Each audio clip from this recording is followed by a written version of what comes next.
So I'm Shannon Sims from Sims Cattle Company in McFadden, and I'm Melinda Sims, Shannon's wife. we operate a cow-calf operation plus 300 head of stockers there with my family, my mom and dad, Scott and April, and our two kids, Kagan and Gentry. And then my grandpa, Don, and his wife, Cheryl, are also on the place for part of the year. So we're going to talk about basically everything we do, which can be broken down into three parts. We have a people component, a landscape component, and a financial component. And our message is really how those all tie together, and you can't have one without the other. Well, I think people usually get focused on one component, and you really can't have a functioning business without all the components functioning together. And so we really want to drive home that you have to encompass everything and look holistically at your operation. So back in August or September, when I got a phone call from North Dakota, my first response was to ignore it because it was probably a salesman. But then I decided to call him back, and on the other end was Daryl. And he said, we'd like for you guys to come up to our winter workshop and talk to us about what you do. And I said, I think you have the wrong number. Not sure we're qualified for this. And he said, no, like he said, we have feelers out. We've been watching you. We know who we're getting. And I said, that's great. I said, we'd love the opportunity to go to North Dakota. We've never been there before. And share our story. I said, we'll need about an hour and a half. He said, we usually just give an hour. I said, Daryl, I know you've had some great speakers doing way bigger things than we've done and roll it into an hour. But I'd really like to have an hour and a half because so often we come to these things and we hear about one piece of an operation. We hear about the grazing. We might hear about the people. We might hear about the finances. And I feel like Melinda and I, our role is to share the whole story. Make sure that we bring everything together and put it in a package that everybody can see what we're truly doing. Because if you just look at our grazing practices, we're doing some neat things. But I've got a mentor, also a friend, and also our advisor, Roland Cruz in Montana, and he loves to tell the story of a client of his that came to him, learned the grazing principles, went back home, and did an incredible job of applying these principles. The classic Allen Savory, double your stocking rate within 2 or 3 years. Just magnificent results. After a couple of years, Roland had lost track of this guy. I suppose it was 5 years went by. Walked into a bar somewhere in Montana, and this guy was sitting at the bar, and so Roland walked in and sat down next to him and said, how are things going? And this gentleman says, well, I've lost the ranch, and I blame you. And Roland says, I'm in the business of helping people. We've got to clarify this. So he bought him a beer, and he said, what happened? The guy said, I got my grazing down, but I was going broke, and when I doubled my number of cows I could run, I just did it twice as fast. That's why we want the full hour and a half today. I noticed Daryl got even, too. The only place worse to talk than before lunch is right after lunch, and we get both of them. Okay. All right, so yes, we are Sims Cattle Company from McFadden, Wyoming. McFadden is in the southeast corner of the state, down by the University of Wyoming. Head football coach Craig Bull, kiped right out of Fargo. So here's our team. Back row, top left is my dad, Scott, and then myself and Melinda, our 16-year-old son, Kagan. Bottom left is my sister, Kendra, who is a chiropractor in real life, but 3 days a week, she needs some stress relief from clients, and so she comes and fixes fence for us. I'm not joking either. Right next to Kendra is our 13-year-old daughter, Gentry, and then my mom, April. Not in the picture is my grandpa, Don, and his wife, Cheryl. They're snowbirds. This picture was taken at Christmas, and they were in Mesquite, Nevada at that time. So a little bit of background about how we got to where we are in this team today. Let's go back to 1942, and my great-granddad, Roy, was sitting in the banker's office in Laramie, and the banker just said, Roy, I'm sorry, the bank cannot loan you the money to buy that property. And Roy, he was heartbroken. He had spent about 13 years working in the oil fields around McFadden, just trying to save up enough money, make the right connections to buy this little piece of property there right at McFadden. And so he, hung his head, he gathered up his papers, and he walked out the door of the bank, and as soon as he cleared that threshold, the loan officer stopped him. He said, "Roy, the bank can't loan you the money, but I can," and gave him a personal loan right there. That's how we got started in the ranching business. He operated by himself for the most part from 1942 until 1976. In 1976, my dad left college, joined forces with my grandpa Don, and they leased the ranch from Roy. In 1983, my dad's brother, my uncle Olin Sims, joined the operation, and so it was S&S Ranch Company at that time. It was a partnership between my grandpa Don and then Dad and Olin. Dad likes to tell the story. In 1988, they were riding across the pasture, kind of taking inventory on grass, and it's him and Olin, and they're looking at the ground, and finally he came to the realization they had no grass, and this is midsummer. He said they looked at each other, and they knew they had to make a change. And there was this guy going around the U.S., this African, basically pissing everybody off. And so Dad and Olin said, we should go listen to him. And so they signed up for Alan Savory's Holistic Resource Management class in Bozeman, Montana for that winter of '88. They went up there expecting to learn how to graze. They did that, but they also learned how to write a holistic goal. And so they came home, they started stringing a lot of fence, the classic wagon wheel division of pastures, but they wrote a goal to guide them. And so from 1988 until 2007, things clicked along pretty well. In June of 2007, my grandpa decided it was time to retire. As he retired, Dad and Olin decided to take me on as a partner, so we had a pretty big transition going on in June of 2007. In December of 2007, Olin was killed in a wreck on the ranch, and all of a sudden, we had gone we had completely changed over ownership, leadership of the ranch, and it was now Dad and I that were running the operation. And we got along fine, but we kind of felt like we were stumbling. And finally we realized, and this was until about 2012, 2013, we were operating under somebody else's goal. And it was time to rewrite the goal because now we had new leadership and we had new family members. Melinda and I were married in 2000. We had kids coming into the operation. Everything had changed, and we were operating under an old goal. So it was time for a change. So yeah, what I'm going to start with is our holistic goal, why we do what we do.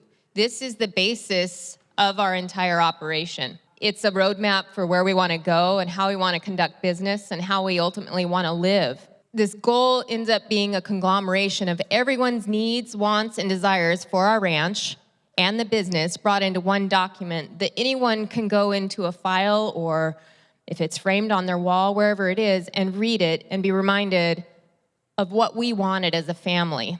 It's a really, really powerful document, but only if everybody has input on it. So how do you start one of these documents? It seems really daunting. What we did is we hired Roland Cruz to come down.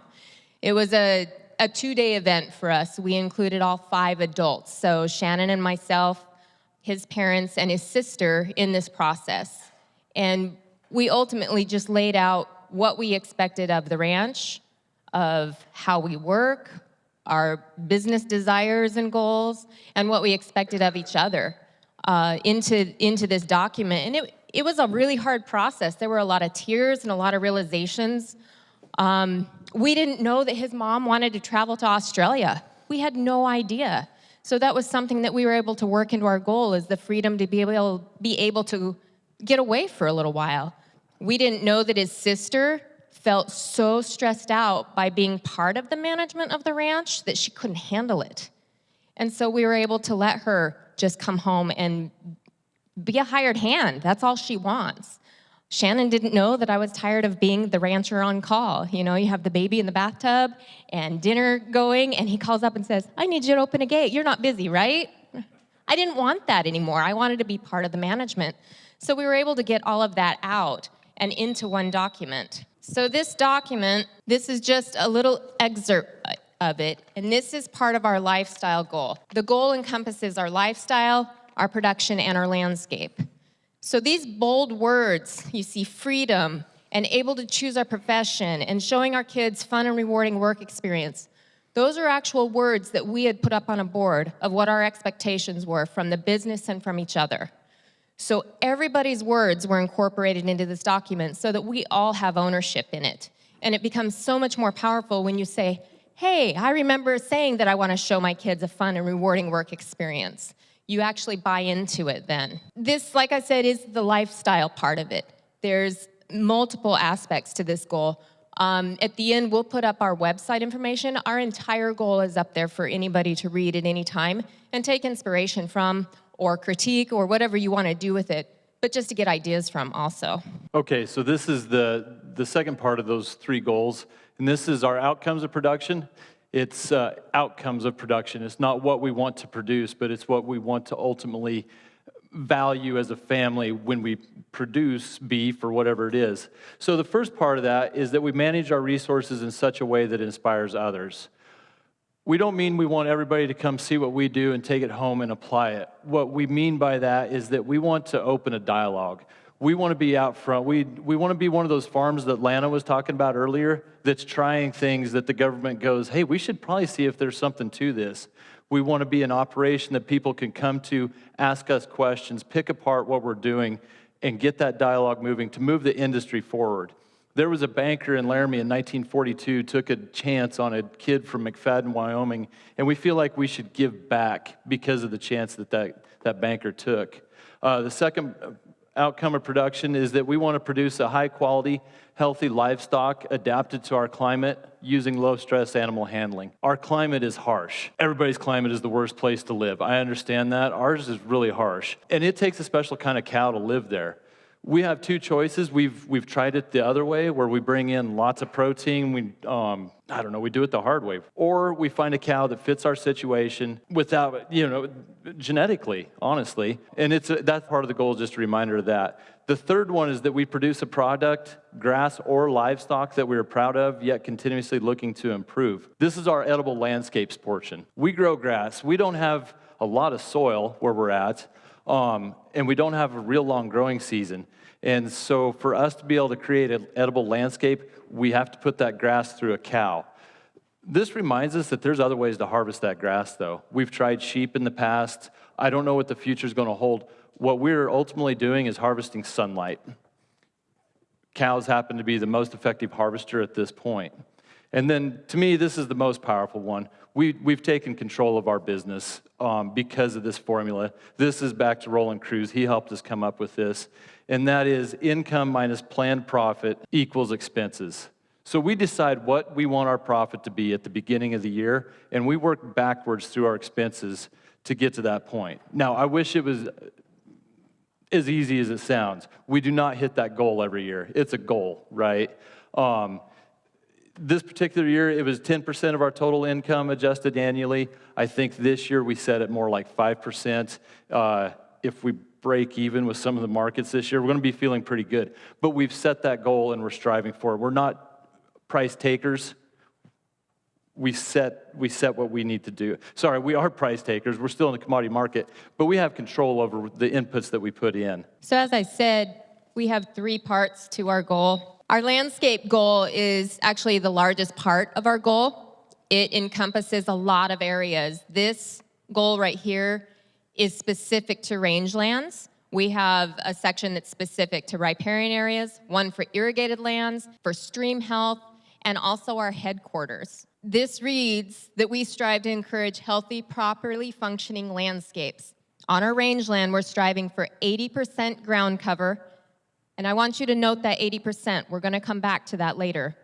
Litter and done breaking down and returning to the soil in 1 to 2 years. We have a really dry, arid, harsh climate. It takes a while for things to break down.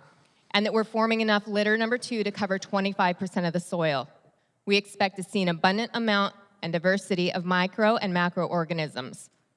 We encourage healthy plants and soils capable of capturing 100% of precipitation and 50% of sunlight. This is what we're striving for. We might not be here yet, but this is what we want to see on our rangelands. And like I said, they're specific to the riparian areas and specific to the irrigated lands, because we do have different expectations of places that receive more water. We use this goal to constantly monitor and manage for and make decisions for what we want. For example, we're trying to use less pesticides on our cattle. We don't use any pesticides on any of our forages, but on our cattle we do use pesticides. But we realize that using that is harmful to maybe beneficial animals like the dung beetle. So we're trying to reduce pesticide use, and that leads to better soil health, which is a diversity of macro and microorganisms. So now you know why we're doing what we're doing and how mentally we're doing it. We'll get on to kind of the fun stuff, or what I think is fun stuff, and this is our resource base. So we are at 7,200 feet. We are literally at our house, and we go up from there, more than double your entire state's elevation. So we're up there pretty high. We're feeling pretty good today. We have a lot of oxygen going around. Our average rainfall is 16 inches. Our growing season, so frost-free days, is 45 to 50 days. This year, snow-free days, we had 100. Our last snow is June 23rd this summer, and then we got snow again in October, and I figured it was just over 100 days that we went snow-free, not frost-free, snow-free. Our land base is 3 leased ranches. Shanon actually owns, how many acres is it? 60 acres. 60 acres. But we operate on 26,000 acres because we lease 3 ranches. We don't need to own the property to operate. We have about 18,500 in rangeland and 7,400 in irrigated land. Right now we're around 650 head of mother cows, 300 yearlings, 40 bulls, 12 horses, 2 milk cows, and 4 dogs. Only one of them is worth anything. The rest of them just lay on the porch. Okay, so the different colors on the map are the 3 different ranches. So the blue is the Bear Creek Cattle Company lease. We picked that one up in about 1992. The red is the home ranch. That's the Sims lease. And that ranch that board is made up of my mom, my dad, 2 aunts, and I think my grandpa still has a share. Yeah, no ownership in that one. And then the yellow is a lease that came up in 2014, and that's one of my favorites because I was part of the operation then.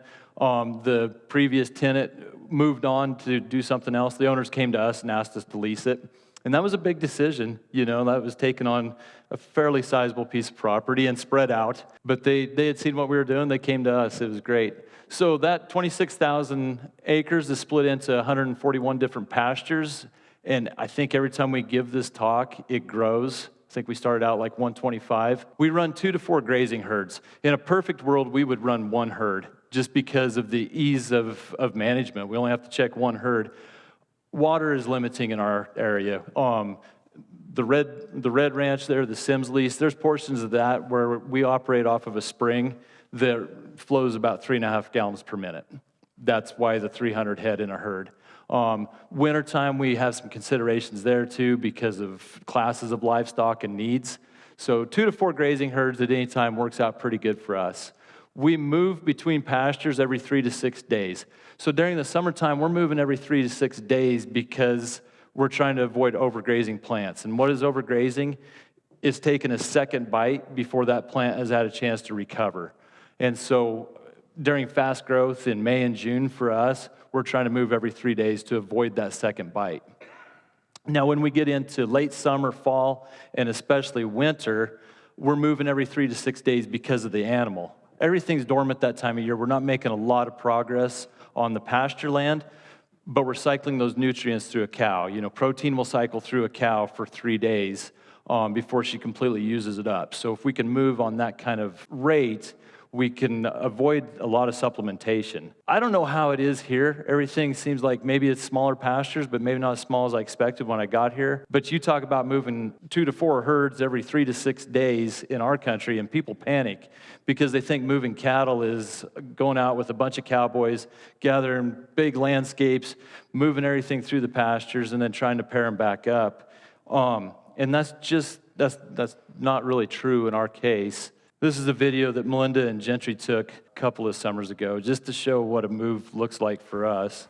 There we go.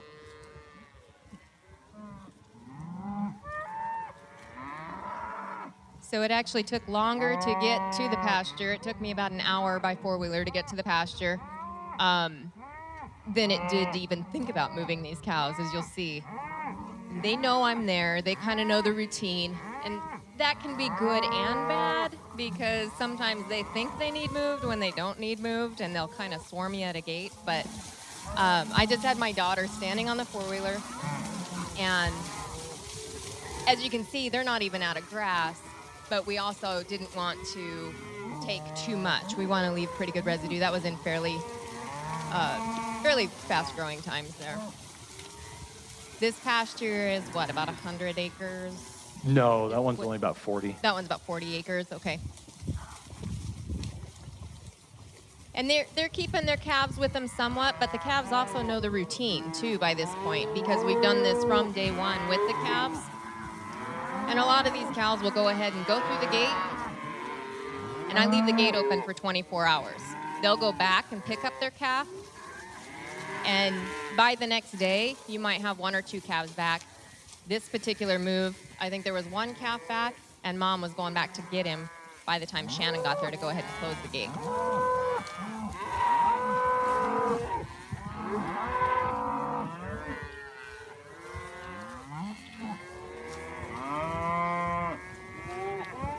It's really, really low stress on the cattle. As you can see, they're already content. Drop their heads, start eating immediately. There's no weight loss. I mean, it's 3 minutes that they don't have their mouth on the ground. It's really low stress on me because I literally walked over and opened the gate. They're pretty well moved by this point. So about 10 minutes later, I went to a mineral feeder. You can see a little scattering of calves there. And like I said, the next day, they were all with their moms across the fence. It was really, really low stress on everybody. This might be a good time to go into why there is a dog there and why I'm feeding that dog. We did a little experiment with sheep. Can you point out the sheep in the picture there? Yeah, there's a few there, and then on, there we go. So we really, really wanted to try multi-species grazing. I think the benefits of it are astounding. And so we bought some hair sheep. We don't have time to deal with shearing and all of that. So we bought some hair sheep. What'd we start out with, 10 head? Mm-hmm. And we took the time and we really bonded them with some heifers that we had because our whole goal was pretty much no input from us as far as labor. We wanted them to just stay with the cattle. They bonded really well. Then we ran into a situation. There was a big drought in Montana that year, and somebody was selling about another 75 head really cheap. And we thought, hey, this is our opportunity. So we bought them. We did not bond them. We thought that the bonded sheep would kind of attract them and stay with the cattle. We were wrong, and they ran all over the country. We did buy a guard dog to help. We did have a few coyote losses, maybe an eagle loss, and the dog helped a lot. But ultimately, we only had them for 1 summer, and we made the decision that we were either A, going to sell the sheep, because Shanon's mom and I spent the entire summer looking for sheep. It was not fun. Or B, we were going to sell this little flock, and we're going to revisit it at some point when we can buy 1,000 head and hire a herder.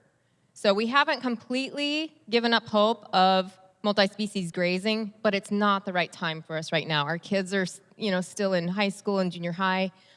We're traveling a lot with them, so we will revisit this. This was a failure, but we still made money. It was kind of crazy. I think we lost 14 head and still broke even. Sheep are worth it if you have the time or the person to babysit them. So back to our grazing strategies. Like I said, we've got a fairly large team. Not everybody's there all the time. We range from a 13-year-old 8th grade girl, I don't know if anybody's dealt with those, but they're a different species, up to my parents, 65-year-old parents. My mom's 62. She'd kill me if I said she was 65. My dad's the president of Wyoming Stock Growers Association. I serve on the Wyoming Association of Conservation Districts Board. Melinda's involved with Wyoming Stock Growers Environmental and Stewardship Award Program, plus the FSA board. Our kids are involved in sports. Gentry plays AAU volleyball, so that's almost a year-round commitment of that kind of stuff. So how do you coordinate? And then we're moving 900 head of cows every 3 to 6 days over 141 pastures on a 26,000-acre landscape. How do you coordinate that? The easy answer is you write a plan. I think, well, I don't want to get myself in trouble. I can't remember who said it, but plans are useless, but planning is crucial, and that's what this is we set a plan in place, but it's going to change. It's not written in stone. We start out writing this during the slow time of year. So we're writing the summer plan in the middle of the winter. We're writing the winter plan about now when we're done preg testing. Everything's pretty well shipped out. We've got some time to go to the office and work on these plans. So the way to do it for us, by the way, we put everything on Google Sheets. And so it's available to any person, right here, anytime when we're out in the pasture. We know where the cows are and where they're going next. So we break it down into pieces. We have a long-term plan. We've decided that we want to rest a third of our uplands every 3 years. So we're only using 2/3 of our ranch in a given year, rotating through that. So it's recorded in our long-term plan. So this came back to, we have a lot of wind turbines in our country. There was Pacific Corps wanted to test the wind in a certain pasture, and they asked us to defer grazing on it, and it was just a single section, so 640 acres that we had to defer. And I remember Dad was not happy that we had to defer on that, wasting that grass like that. And so, but we did it. And we went out the next spring, Dad and I did, and we were driving across this pasture that had been deferred, thinking that it was going to be a wreck because we're going to have all this old feed that was going to be blocking sunlight. And if we ever get enough feed in our country to block sunlight, I will be shocked. We just don't grow that much. And what we found is we had covered more soil than we'd ever covered before, and we had all kinds of new recruits coming up. We had little seedlings popping up in that one pasture that we didn't have anywhere else. And we thought, maybe this rest thing isn't so bad. And so from that point forward, we've worked slowly, but we now have pretty much a third of the ranch in rest in any given year. The next part of that is, since 1989, we've kept track of the animal days in every pasture. So there's this spreadsheet goes on forever. There's 141 different pastures. There's rows of data from 89 through 2018 now. We haven't updated 2019 yet. And it tells us the animal days per acre, or animal days that we've gotten in each pasture. We use animal days because we're moving cows every 3 to 6 days. So in AUM, it just makes the math complicated for us. Animal days is really easy, 1 cow for 1 day. And so like this 1-1 pasture, the average animal days is 607. Divide that by 93 acres, and we're getting 10.9 animal days per acre. Real easy math. But what we can do then is take those numbers back to our grazing plan, plug them in, divide by the herd size. So right here is the count in that group, 352 head, that particular plan. The computer does the math, and now we know how many days we can spend in a pasture. Again, it's flexible. This year we had lots of moisture early. We kind of pushed the envelope on those pastures expecting to get more feed. 2012 and 13, we really reduced those numbers because we had no moisture all winter long and into the spring when we wrote the plan. So the next thing is plan for easy moves. We AI part of our cow herd.